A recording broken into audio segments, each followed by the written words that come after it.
Hello students, elite exam point official YouTube channel पर आप सबका बहुत बहुत स्वागत है। और आज हम लेकर आ गए हैं छत्तीसगढ़ की कुछ इम्पोर्टेंट स्वतंत्रता सेनानी एवं महान व्यक्ति जिन्होंने अपने कार्यकाल में बहुत कुछ किया और उनके द्वारा किए गए कार्य को हम अक्सर एग्जाम्स में, चाहे वो CGPSC हो चाहे वो और कॉम्पिटिटिव एग्जाम्स हो, वहाँ पर पूछे जाते हैं।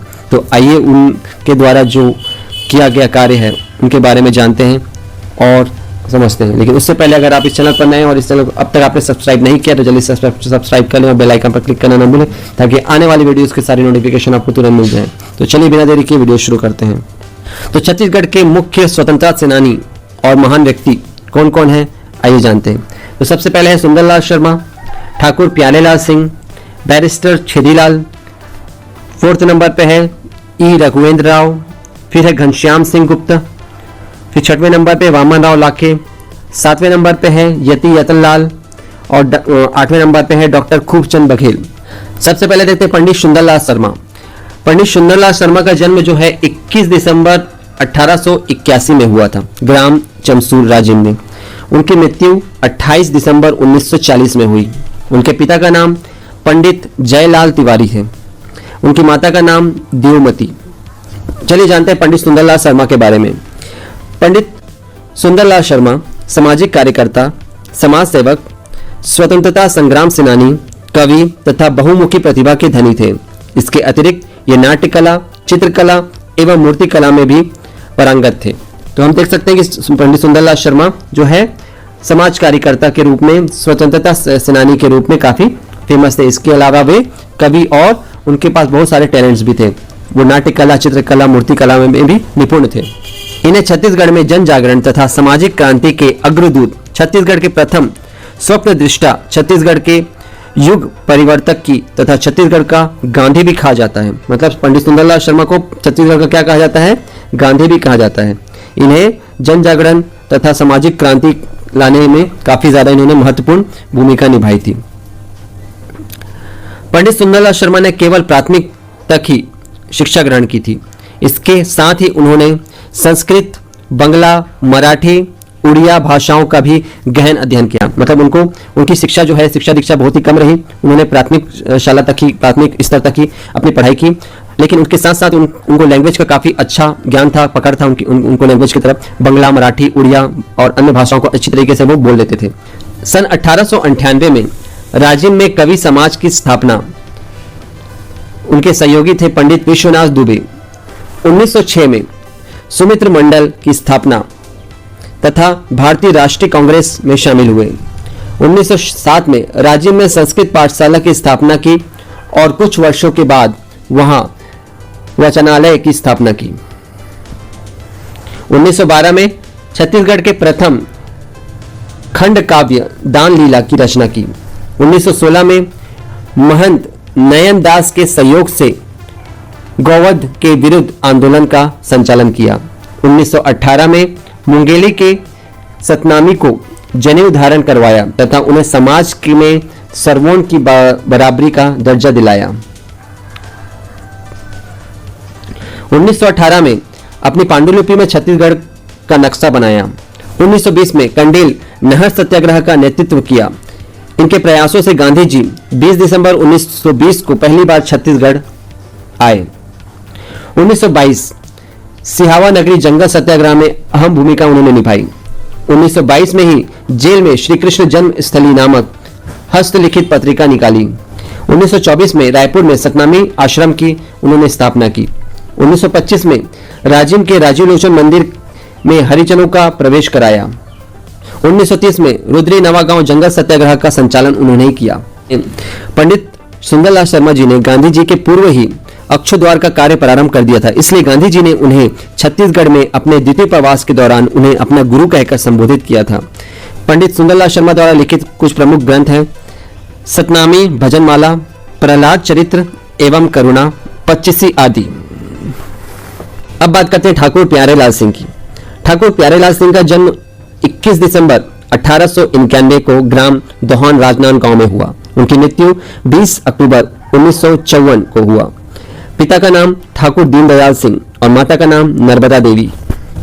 बात करें इनके बारे में तो छत्तीसगढ़ के मजदूर आंदोलन के सूत्रधार तथा सहकारिता के जनक कहे जाने वाले ठाकुर प्यारेलाल सिंह ने अपनी प्राथमिक शिक्षा राजनांदगांव से, माध्यमिक शिक्षा रायपुर से तथा बीए की पढ़ाई नागपुर से की थी। 1909 में राजनांदगांव में सरस्वती पुस्तकालय की स्थापना की उन्होंने।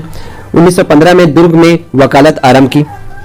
1920 में छत्तीसगढ़ का पहला और तथा सबसे लंबे समय तक चलने वाला मजदूर आंदोलन बीएनसी मिल हड़ताल का उन्होंने नेतृत्व किया।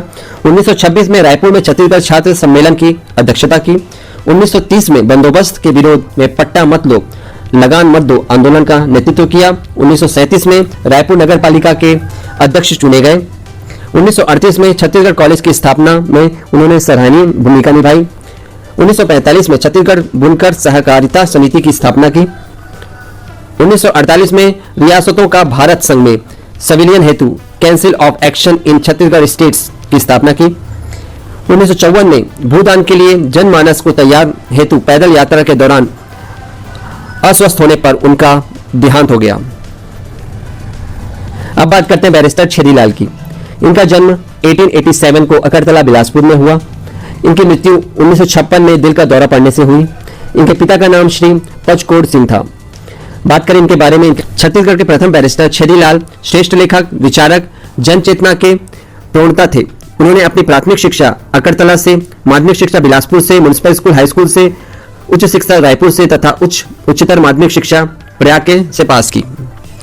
इसके बाद वे इंग्लैंड के ऑक्सफोर्ड विश्वविद्यालय से उन्होंने अर्थशास्त्र, राजनीति शास्त्र एवं इतिहास में बीए ऑनर्स की उपाधि प्राप्त की। फिर उन्होंने इतिहास में एमए एलएलबी तथा बार एट लॉ की उपाधि प्राप्त की। वे लंदन में इंडिया हाउस नामक क्रांतिकारी संगठन के संपर्क में आए तथा उन्होंने फ्रांस में बम निर्माण का प्रशिक्षण लिया। 1915 में बिलासपुर में सेवा समिति का गठन किया उन्होंने। 1923 में स्वराज पार्टी का प्रमुख समर्थक रहे वो। 1946 में संविधान निर्मात्री सभा के सदस्य निर्वाचित हुए। उनकी गिरफ्तारी 1932 को फैक्टरिंग के आरोप में हुई। 1940-41 को व्यक्तिगत सत्याग्रह के आरोप में वो गिरफ्तार हुए और सन 1942 को भारत छोड़ो आंदोलन के तहत वे गिरफ्तार हुए। उनकी प्रमुख रचना की बात करें तो उन्होंने हॉलैंड स्वाधीनता का इतिहास ये नामक पुस्तक लिखी इन्होंने माखनलाल चतुर्वेदी की रचना कर्मवीर का संपादन भी किया था।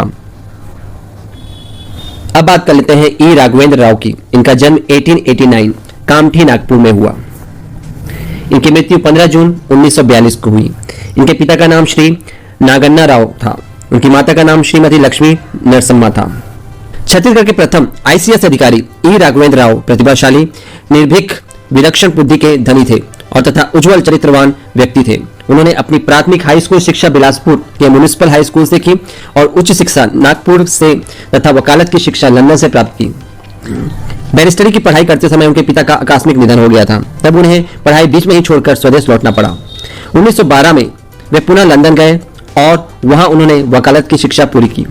1915 में मिस्टर गाडगिल के हार्ट क्वार्टर मजिस्ट्रेट म्युनिसिपल अध्यक्ष के चुनाव में खड़े होने पर उनका विरोध किया गया।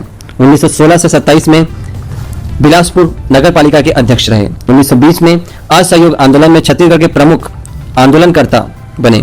1930 में 7 वर्ष के लिए मध्य प्रांत के गृह सदस्य बने। 1936 में 4 माह के लिए मध्य प्रांत के प्रभारी राज्यपाल रहे। 1937 में विधानसभा में विपक्ष के नेता रहे। तो अब बात कर लेते हैं घनश्याम सिंह गुप्त की। इनका जन्म 22 दिसंबर 1885 ईस्वी को हुआ। छत्तीसगढ़ के विधान पुरुष घनश्याम सिंह गुप्त उच्च कोटि के देशभक्त, राजनीतिक, सामाजिक एवं सांस्कृतिक चेतना के पुजारी थे। बीएससी एलएलबी की पढ़ाई करने के पश्चात उन्होंने गुरुकुल कांगड़ी हरिद्वार में गणित और भौतिक शास्त्र के प्रोफेसर के रूप में कार्य किया। वे उग्रवादी नेता थे तथा उन्होंने दुर्ग जिले से स्वतंत्रता आंदोलन का नेतृत्व किया। 1934 में हरिजन सेवा संघ की स्थापना दुर्ग में, जिसके वे अध्यक्ष चुने गए। 1936 में इनके प्रयासों से खादी उद्योग की स्थापना की गई। 1937 में मध्य प्रांत की विधानसभा में अध्यक्ष चुने गए। 1947 में मध्य प्रांत एवं बरार की विधानसभा के अध्यक्ष के रूप में दुर्ग में उन्होंने ध्वजारोहण किया। उनकी रचनाएं की बात करें तो अफजल खां की तलवार, शिवाजी का बगनक, मेरे स्मरण, महाराजा प्रताप सिंह, ये उनकी कुछ प्रमुख रचनाएं हैं। अब बात करते हैं वामनलाल राखे की। वामनलाल राखे का जन्म 17 सितंबर 1872 को रायपुर में हुआ। उनकी मृत्यु 21 अगस्त 1948 को हुई। उनके पिता का नाम पंडित बलीराम गोविंद राव लाखे था। बात करें उनके परिचय की, वे छत्तीसगढ़ के राष्ट्रीय आंदोलन के नेता थे। वामनराव लाखे ने मैट्रिक तक की पढ़ाई रायपुर में की। उसके बाद 1898 में उन्होंने नागपुर के फिलिप कॉलेज से बीए की परीक्षा पास की। फिर 1904 में वकालत की पढ़ाई पूर्ण कर उन्होंने वकालत प्रारंभ की। 1900 में इनके मार्गदर्शन में छत्तीसगढ़ मित्र का प्रकाशन पंडित माधवराव सप्रे एवं चिंचोलकर द्वारा किया गया। 1913 में रायपुर को कोऑपरेटिव सेंट्रल बैंक की स्थापना उन्होंने की। यहां 1913 से 36 तक अवैतनिक सचिव, 1937 से 40 तक अध्यक्ष पद पर रहे। 1915 में उन्होंने किसान सम्मेलन की अध्यक्षता की। निर्धन किसानों के कल्याण हेतु लाखे जी के योगदान से प्रसन्न होकर तत्कालीन ब्रिटिश सरकार ने उन्हें 1916 में राय साहब की उपाधि दी थी। 1916 में ही रायपुर के होम रूल लीग की स्थापना उन्होंने की। 1920 में असहयोग आंदोलन के दौरान उन्होंने राय साहब की उपाधि त्याग दी, जिससे जनता ने उन्हें लोकप्रिय उपाधि से विभूषित किया। सन 1918 में उनके क्षेत्र में इन्फ्लुएंजा की महामारी फैली थी। तब उन्होंने बीमार लोगों की तन मन से निस्वार्थ भाव से सेवा की थी। 1921 में रायपुर में विशाल खादी प्रदर्शन में योगदान दिया। 1922 में रायपुर जिला कांग्रेस कमेटी के अध्यक्ष चुने गए। सन 1930 में सविनय अवज्ञा आंदोलन में रायपुर के 5 पांडवों में से वे एक हैं। 1945 में बड़ौदा बाजार में किसान कोऑपरेटिव राइस मिल की उन्होंने स्थापना की। 1947 में रायपुर में ध्वजारोहण उन्होंने किया। नेक्स्ट स्वतंत्रता सेनानी है यति यतनलाल। यति यतनलाल का जन्म 1894 में बीकानेर में हुआ। उनकी मृत्यु 19 जुलाई 1976 को हुई।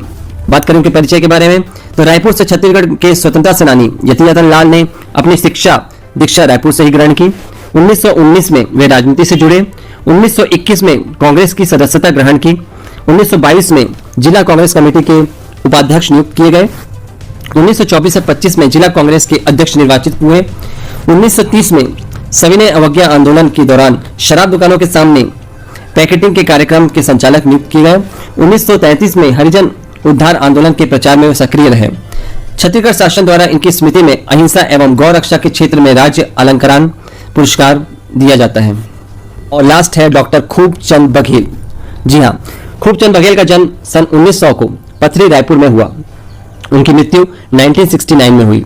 बात करें उनके परिचय की, तो डॉक्टर खूबचंद बघेल जिन्हें अपनी प्रारंभिक शिक्षा ग्राम पथरी एवं रायपुर में ग्रहण की तथा इलाहाबाद यूनिवर्सिटी से सन 1918 में मैट्रिक की परीक्षा उत्तीर्ण की। 1920 में नागपुर में आयोजित कांग्रेस अधिवेशन के चिकित्सा शिविर में वॉलंटियर के रूप में उन्होंने कार्य किया। 1925 में नागपुर से चिकित्सा शिक्षा की परीक्षा उत्तीर्ण की। 1931 में सरकारी पद असिस्टेंट मेडिकल ऑफिसर त्याग कर कांग्रेस में प्रवेश किया। 1931 में सविनय अवज्ञा आंदोलन के द्वितीय चरण में रायपुर जिला के डिटेक्टर नियुक्त किए गए और बाद में राज्य के 8वें डिटेक्टर चुने गए। सन 1939 में त्रिपुरी अधिवेशन में स्वयं सेवकों के कमांडर के रूप में उन्होंने कार्य किया। 1946 में कांग्रेस चुनाव में रायपुर तहसील से निर्वाचित चुने गए। 1946 में कांग्रेस चुनाव में रायपुर तहसील से निर्विरोध चुने गए। तहसील कांग्रेस कार्यकारिणी के अध्यक्ष तथा प्रांतीय कार्यकारिणी के सदस्य के रूप में उनको मनोनीत किया गया। 1950 में कृषक मजदूर पार्टी में शामिल हुए। 1951 में विधानसभा के लिए पार्टी से निर्वाचित हुए। 1962 में विधानसभा के वे सदस्य रहे। 1965 में राज्यसभा के लिए चुने गए और 1968 में वे राजनीति से जुड़े।